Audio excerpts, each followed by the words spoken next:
Shopping malls అంటే ఇప్పుడు mini పట్టణాలకి కూడా పెరిగిపోతూ ఉన్నాయి. అట్లాంటి దాంట్లో మహబూబాబాద్ ఒకటి తెలంగాణలో.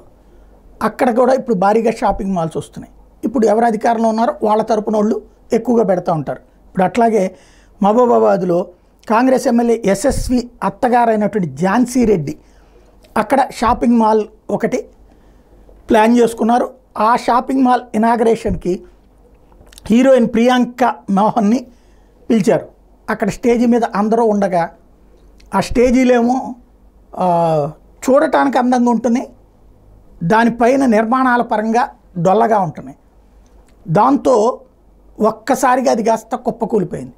మొత్తం గాయాల పాలవ్వాల్సిన పరిస్థితి. అయితే అదృష్టవశాత్తు ఆ అమ్మాయి హీరోయిన్ తప్పించుకుంది. యశస్వి అత్తగారైన ఝాన్సీ రెడ్డి మాత్రం గాయపడ్డారు. తొర్రూరులో షాపింగ్ మాల్ సందర్భంగా ఈ ఘటన చోటు చేసుకుంది.